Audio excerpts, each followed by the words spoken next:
ಸ್ನೇಹಿತರೆ, ಸುಗ್ಗಿ ಕ್ರಿಯೇಟಿವ್ ವರ್ಲ್ಡ್ಗೆ ಸ್ವಾಗತ. ಬಾಂಗ್ಲಾದೇಶದಲ್ಲಿ ಹಿಂದೂಗಳ ಮೇಲೆ ಆಗುತ್ತಿರುವ ದೌರ್ಜನ್ಯದ ಪ್ರಕರಣಗಳು ಈಗ ಜಗತ್ತಿನಾದ್ಯಂತ ಸದ್ದು ಮಾಡಲು ಶುರು ಮಾಡಿದೆ. ಅದರಲ್ಲೂ ಇಸ್ಕಾನ್ ಸಂತರನ್ನು ಬಾಂಗ್ಲಾದೇಶದ ಸರ್ಕಾರ ಅರೆಸ್ಟ್ ಮಾಡುತ್ತಿದ್ದಂತೆ ಅಲ್ಲಿನ ಹಿಂದೂಗಳು ಸರ್ಕಾರ ವಿರುದ್ಧ ತಿರುಗಿ ಬಿದ್ದಿದ್ದಾರೆ. ಕೆಲವು ಸಂಖ್ಯೆಯಲ್ಲಿರುವ ಬಾಂಗ್ಲಾದೇಶದ ಹಿಂದೂಗಳು ತಮ್ಮ ಅಸ್ತಿತ್ವಕ್ಕಾಗಿ ಹೋರಾಟ ಮಾಡ್ತಾ ಇದ್ದಾರೆ. ಹೀಗಿರುವಾಗ ಮತ್ತಿಬ್ಬರು ಹಿಂದೂ ಸಂತರು ಅವರನ್ನು ಬಾಂಗ್ಲಾದೇಶದ ಮಧ್ಯಂತರ ಸರ್ಕಾರ ಅರೆಸ್ಟ್ ಮಾಡಿದೆ. ಢಾಕಾದಲ್ಲಿ ಬಂಧಿಸಲ್ಪಟ್ಟಿದ್ದ ಇಸ್ಕಾನ್ ಸದಸ್ಯ ಚಿನ್ಮಯ್ ಕೃಷ್ಣದಾಸ್ ಅವರನ್ನು ಚಿತ್ತಗಾಂಗ್ ಜೈಲಿನಲ್ಲಿ ಭೇಟಿಯಾಗಿ ಅವರಿಗೆ ಆಹಾರ ಒದಗಿಸಲು ತೆರಳಿದ್ದ ರುದ್ರಸ್ಫೂರ್ತಿ, ಕೇಶವದಾಸ್, ರಂಗನಾಥ್, ಶ್ಯಾಮಸುಂದರ್ ದಾಸ್ ಅವರನ್ನು ಕೂಡ ಬಂಧಿಸಲಾಗಿದೆ. ಅಂದಹಾಗೆ ಇಸ್ಕಾನ್ ಸಂತರನ್ನು ಯಾಕೆ ಅರೆಸ್ಟ್ ಮಾಡಿದ್ದು ಅಂತ ಬಾಂಗ್ಲಾ ಸರ್ಕಾರದ ಬಳಿ ಪ್ರಶ್ನೆ ಮಾಡಿದ್ದಕ್ಕೆ ದೇಶ ವಿರೋಧಿ ಚಟುವಟಿಕೆ ಮಾಡ್ತಾ ಇದ್ರು ಅನ್ನುವ ಬಹುದೊಡ್ಡ ಆರೋಪ ಇಸ್ಕಾನ್ ಮೇಲೆ ಕೇಳಿ ಬರುತ್ತಿದೆ. ಹೀಗೆ ದೇಶದ್ರೋಹದ ಆರೋಪ ಕೇಳಿ ಬರ್ತಾ ಇದ್ದಂತೆ ಇಸ್ಕಾನ್ ಬಾಂಗ್ಲಾದೇಶದಲ್ಲಿ ಮಾಡಿದ ಸಹಾಯ ಜಗತ್ತಿನ ಮುಂದೆ ಇಡ್ತಾ ಇದೆ.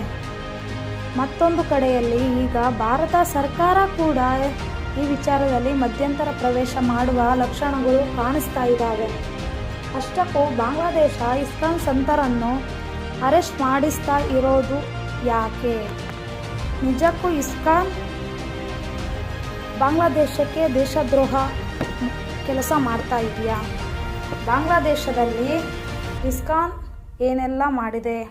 ಬಾಂಗ್ಲಾದೇಶ ಸಂಕಷ್ಟದಲ್ಲಿದ್ದಾಗ ಇಸ್ಕಾನ್ ಮಾಡಿದ ಸಹಾಯಗಳೇನು? ಇಸ್ಕಾನ್ ಮಾಡಿದ ಸಹಾಯಗಳನ್ನೆಲ್ಲ ಮರೆತು ಈಗ ಬಾಂಗ್ಲಾದೇಶ ಈ ರೀತಿಯ ವರ್ತನೆ ತೋರ್ತಾ ಇರೋದು ಯಾಕೆ? ಎಲ್ಲವನ್ನು ಡೀಟೇಲ್ ಆಗಿ ತೋರಿಸ್ತೀವಿ ನೋಡಿ. ಬಾಂಗ್ಲಾದೇಶದಲ್ಲಿ ಆಗ್ತಾ ಇರೋ ಬೆಳವಣಿಗೆ ಬಗ್ಗೆ ನಿಮಗೆ ಗೊತ್ತಿರಬಹುದು. ಶೇಖ್ ಹಸೀನಾ ಅವರನ್ನು ಪಟ್ಟದಿಂದ ಇಳಿಸಿ ಈಗ ಅಧಿಕಾರ ನಡೆಸುತ್ತಿರುವ ಮಧ್ಯಂತರ ಸರ್ಕಾರ ಒಂದು ರೀತಿ ಮೂಲಭೂತವಾದಿ ಸರ್ಕಾರ ವರ್ತನೆ ಮಾಡ್ತಾ ಇದೆ.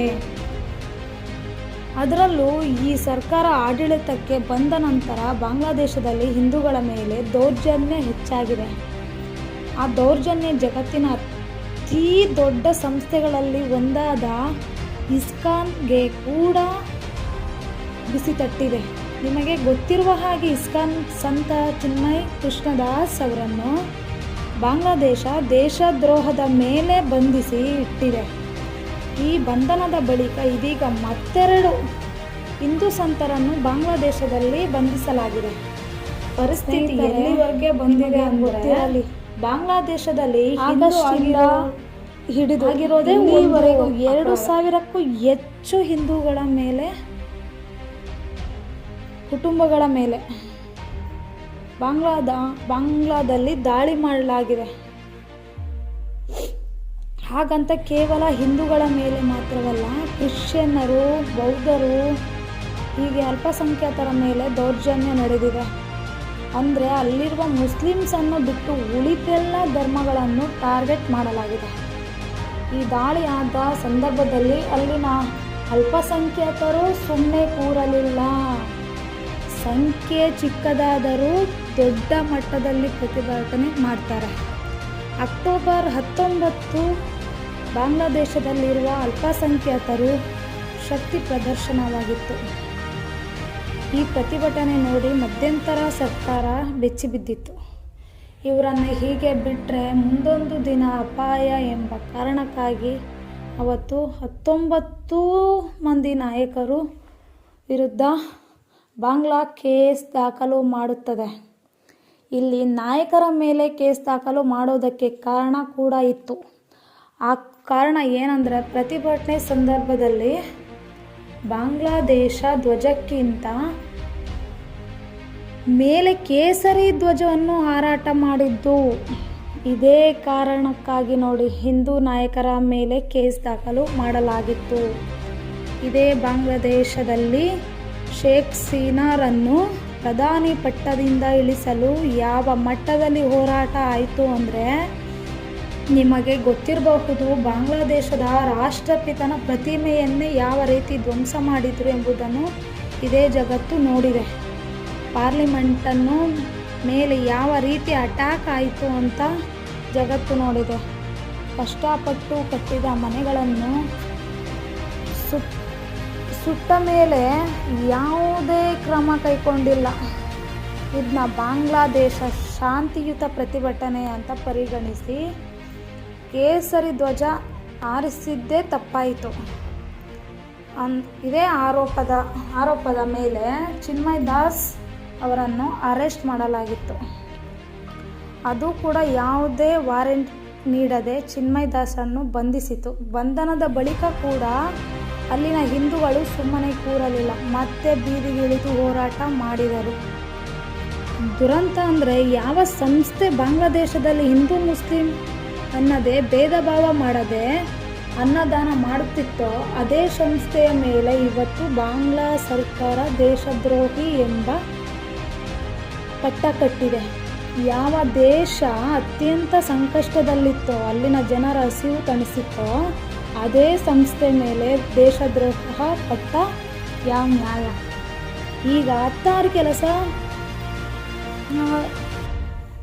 ಕೇಸ್ಗಳನ್ನು ದಾಖಲು ಮಾಡಿ 16 ಕೇಸು ಹಿಂದೆ ಇರೋ ಕೇಸ್ಗಳನ್ನ ದಾಖಲು ಮಾಡಿ ಅಲ್ಲಿನ ಸುಪ್ರೀಂ ಕೋರ್ಟ್ ಇಸ್ಕಾನ್ ಬ್ಯಾನ್ ಮಾಡಲೇಬೇಕು ಎನ್ನುವ ಮನವಿ ಸಲ್ಲಿಸಿದೆ. ಇಷ್ಟೆಲ್ಲ ಮಾಡುತ್ತಿರುವ ಬಾಂಗ್ಲಾ ಸರ್ಕಾರ ಇಸ್ಕಾನ್ ಮಾಡಿದ ಸಹಾಯ ಮರೆತಿದೆ. ಇವತ್ತು ಬಾಂಗ್ಲಾ ಅನ್ನೋ ದೇಶ ಇದೆ ಅನ್ನೋ ಕಾರಣವೇ ಭಾರತ. ಬಾಂಗ್ಲಾದೇಶವನ್ನು ಪಾಕಿಸ್ತಾನದ ಕಪಿಮುಷ್ಟಿಯಿಂದ ಕಾಪಾಡಿದ್ದು ಇದೇ ನಮ್ಮ ಹಿಂದೂ ಭೂಮಿ ಭಾರತ. ಹೀಗೆ ಭಾರತದ ಸಹಾಯದಿಂದ ಸ್ವತಂತ್ರ ಪಡೆದು ಬಾಂಗ್ಲಾ ಆರಂಭದ ಹೊತ್ತಿನಲ್ಲಿ ಒಂದೊತ್ತಿನ ಊಟಕ್ಕೂ ಇಲ್ಲದೆ ನರಳಾಡುತ್ತಿರುವ ಸಂದರ್ಭದಲ್ಲಿ ಹೊಟ್ಟೆ ಹಸಿವಿನಿಂದ ನರಳಾಡ್ತಾ ಇರೋರಿಗೆಲ್ಲರಿಗೂ ದೇವರ ರೂಪದಲ್ಲಿ ಬಂದಿದ್ದು ಇದೇ ಇಸ್ಕಾನ್.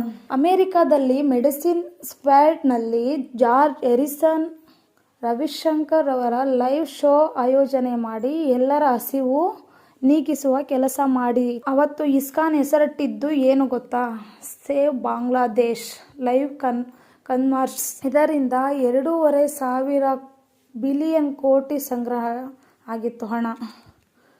ಇಷ್ಟೆಲ್ಲ ಮಾಡಿ ಇಸ್ಕಾನ್ ಮೇಲೆ ದೊಡ್ಡ ಆರೋಪವನ್ನೇ ಹಾಕಿ ಇವತ್ತು ಹೊಟ್ಟೆಗೆ ಅನ್ನ ಹಾಕಿರೋರ ಮೇಲೆ ಒಂದು ಇಷ್ಟು ಕಿಂಚಿತ್ತು ದೇಹ ತೋರಿಸ್ತೇನೆ ಇಷ್ಟು ಕ್ರೂರವಾಗಿ ಹಿಂಸೆ ಮಾಡಿ ಹಿಂದೂಗಳ ಮೇಲೆ ರಾಕ್ಷಸರ ಥರ ವರ್ತನೆ ಮಾಡ್ತಾ ಇದ್ದಾರೆ ಹಿಂದೂಗಳ ಮೇಲೆ ಬಾಂಗ್ಲಾದೇಶ್. ಮನುಷ್ಯನಿಗೆ ತಾನು ಕಷ್ಟದಲ್ಲಿರುವಾಗ ಸಹಾಯ ಮಾಡಿದವ್ರನ್ನ ನೆನೆಸ್ಕೊಳ್ಳೋ ಗುಣ ಇರಬೇಕು. ಅದು ಇವರಲ್ಲಿ ಇಲ್ಲದೆ ಹೋಗಿದೆ. ಸ್ನೇಹಿತರೆ, ಇಲ್ಲಿ ಕಲಿಬೇಕಾಗಿದ್ದು ನಾವು ಹಿಂದೂ ಮುಸ್ಲಿಂ ಕ್ರೈಸ್ತರು ಬೌದ್ಧರು ಎಲ್ಲರೂ ಒಂದೇ ಅಂತ ನಾವು ಹೇಳ್ತೀವಿ. ಅದು ನಾವು ಮಾಡ್ತಾ ಇರೋ ನಮ್ಮದು ದೊಡ್ಡ ಗುಣ ಇರ್ಬೋದು, ಅದು ತಪ್ಪು. ನನ್ನ ಪ್ರಕಾರ ತಪ್ಪು. ಹಿಂದೂ ಮುಸ್ಲಿಂ ಅಲ್ಲ ಬಾಯಿ ಬರೀ ಹಿಂದೂ ಅಷ್ಟೇ ಬಾಯಿ